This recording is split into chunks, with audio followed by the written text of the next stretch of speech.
Second part. चौथा, वर्तमान में जीना। बाज अपने शान शौकत और स्वाभिमान के लिए जीता है। बाज कभी भी मरे हुए जानवर को नहीं खाता। वह हमेशा अपने खाने के लिए ताजे शिकार पर निर्भर रहता है। शिकार का साइज छोटा है, बड़ा है, वह बिल्कुल नहीं घबराता और हर बार शिकार करने का जोखिम उठाता है और उसे ही खाता है।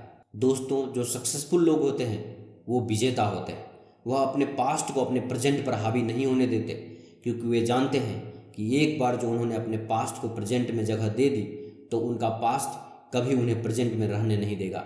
आपका पास्ट, आपका अतीत मर चुका है। जिस तरह बाज मरे हुए चीज़ नहीं खाता, तो आप अपने मरे हुए अतीत को वर्तमान में क्यों लाते हैं? हमें कभी भी अपने बीते हुए दिनों को नहीं जीना चाहिए।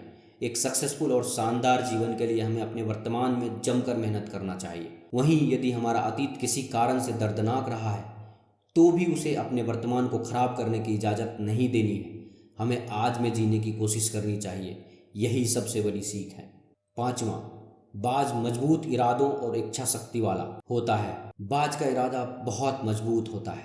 जब आसमान में काले काले बादल छाने लगते हैं, तेज हवाओं के साथ बारिश होने लगती है, तो जहाँ बाकी पक्षी पेड़ की टहनियों के नीचे अपने घोंसलों में छुप जाता है, वहीं बाज उन्हीं तेज हवाओं के सहारे इतना ऊपर उठ जाता है कि उड़ते उड़ते बादलों के भी ऊपर पहुंच जाता है। इतना ऊपर कि बादल उसे परेशान ही ना कर पाए। और तो और इस तूफान का मजा वो बहुत ऊंचाई पर ग्लाइडिंग करने में लेता है। इस दौरान वह उन तेज हवाओं के तूफान का इस्तेमाल उड़ने के लिए इस तरह करता है कि अब इतनी ऊंचाई पर उड़ने के लिए उसे पंख भी हिलाने की जरूरत नहीं पड़ती और वो बिना पंख हिलाए उड़ता रहता है। अगली शानदार सीख यही है कि खराब समय का रोना मत रो। देखो कि आप इस कठिन समय में अपने लिए क्या अच्छा कर सकते हो। दुनिया में अचीवर्स वही है जिन्हें कठिनाइयों को, परेशानियों को एक मौके के रूप में बदलने का हुनर अच्छे से आता है। जो विनर्स होते हैं, जो चैंपियंस होते हैं, वह कभी मुश्किलों और चुनौतियों से नहीं घबराते। वह डटकर उसका मुकाबला करते हैं और उन मुश्किलों और चुनौतियों से ऊपर उठ जाते हैं। छठा, बाज निडर होता है। एक बाज निडर होता है। वह अपने शिकार के आकार, प्रकार या उसकी ताकत से बिल्कुल नहीं डरता और हर बार शिकार करने का जोखिम उठाता है। वह अंत समय तक अपने शिकार को अपने वश में करने के लिए लड़ता रहता है और जीत कर ही दम लेता है। वह अपने से 5 से 10 गुना वजनी शिकार को भी झपट कर ऊपर ले उड़ता है। दोस्तों, यहाँ सीखने लायक बात यही है कि हमें निडर होकर अपने लक्ष्य को प्राप्त करने के लिए कोशिश करते रहनी चाहिए। जीवन में आने वाली छोटी मोटी बाधाओं से पार चलकर ही हमें कामयाबी मिलेगी। दोस्तों, एक सच यह भी है कि जीवन है तो समस्याएं भी रहेंगी। परेशानियों से भागना नहीं है। परेशानियां चाहे कितनी भी बड़ी क्यों ना हो, लेकिन एक योद्धा की तरह हमें उससे लड़ना चाहिए और उससे जूझते हुए उसे पार पाना चाहिए, न कि घबराकर हाथ पर हाथ धरकर बैठ जाना चाहिए। समस्याओं से पार जाकर ही हमें सफलता मिलेगी, याद रखें। सातवां, बाज का पुनर्जन्म। बाज का संघर्ष यहीं समाप्त नहीं होता। बाज पक्षियों का राजा यूं ही नहीं कहलाता। अपने शान शौकत और स्वाभिमान के लिए वह अनंत पीड़ा सहता है। बाज लगभग 70 वर्ष जीता है, लेकिन इसके जीवन में मोड़ तब आता है जब यह 40 साल का होता है। अपने 40वें वर्ष में आते आते उसे एक बहुत बड़ी मुसीबत का सामना करना पड़ता है। उस अवस्था में उसके शरीर के 3 प्रमुख अंग काफ़ी कमज़ोर पड़ जाते हैं। उम्र के इस पड़ाव में इसकी चोंच सामने से झुक जाती है और काफ़ी लचीली भी हो जाती है, जिससे वह शिकार नहीं कर पाता।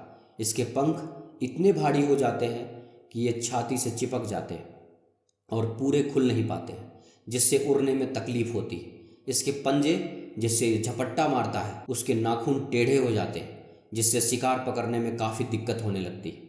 बाज को इस उम्र में शिकार ढूंढना, उसे पकड़ना और खाना, तीनों काम मुश्किल हो जाता है। अब 40 साल के बाद इसके पास चुनाव होता है।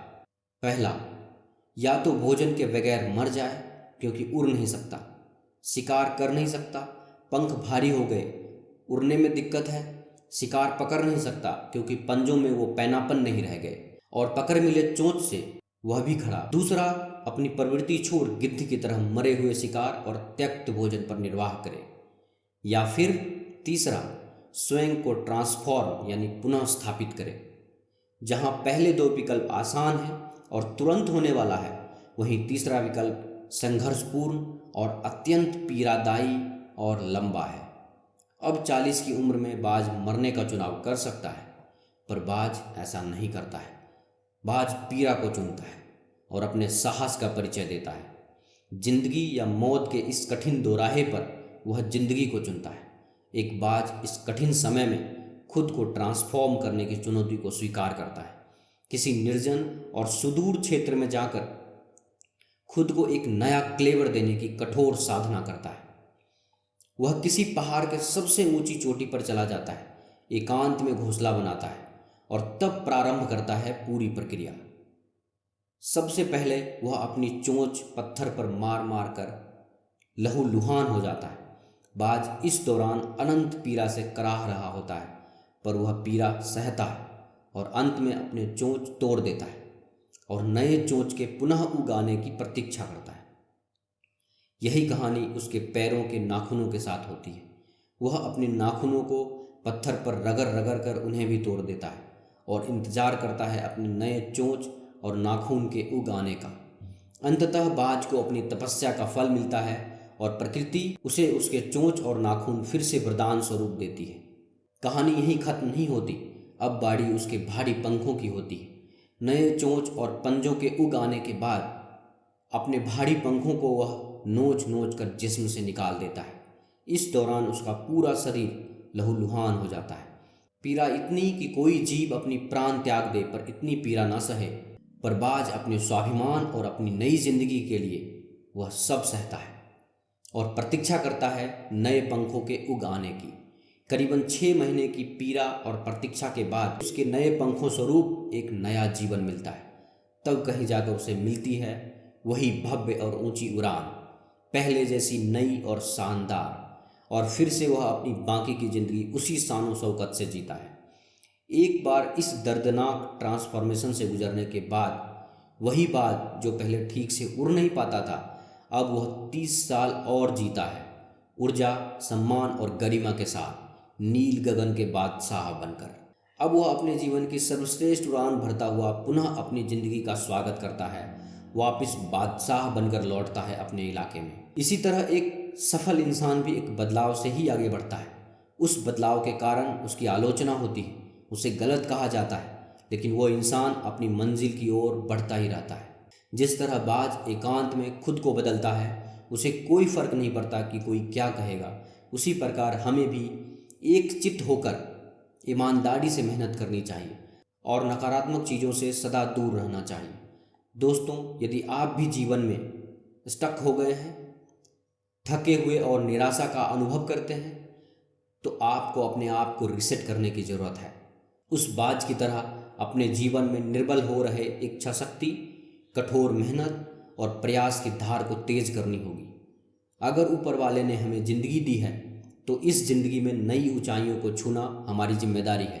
हम जिंदगी में ऊंचाइयों को तभी छू सकते हैं जब हमारे भीतर खुद को समय के साथ बदलने की काबिलियत होगी। समय के साथ चलने से ही कामयाबी मिलती है। समय के साथ आगे बढ़ने के लिए कभी कभी हमें पुरानी आदतों से छुटकारा पाना जरूरी हो जाता है।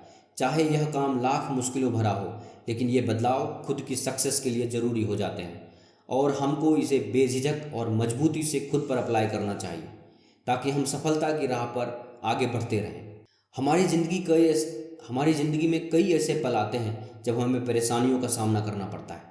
कई लोग तो जीवन में संघर्ष कर आगे निकल जाते हैं और कई अपने हालातों से हार मानकर खुद को ज़िंदगी के हवाले कर देते हैं। ऐसे में हमारी ज़िंदगी और हमारा खुद का कोई वजूद नहीं रहता। दुनिया उसी को सलाम करती है जो अपने कलाम खुद लिखते हैं। सिर्फ इंसान ही नहीं, प्रकृति में हर प्राणी के साथ होता है यह। परिंदों को मंजिल मिलेगी यकीनन, यह फैले हुए उनके पर बोलते हैं। अक्सर वो लोग खामोश रहते हैं जमाने में जिनके हुनर बोलते हैं।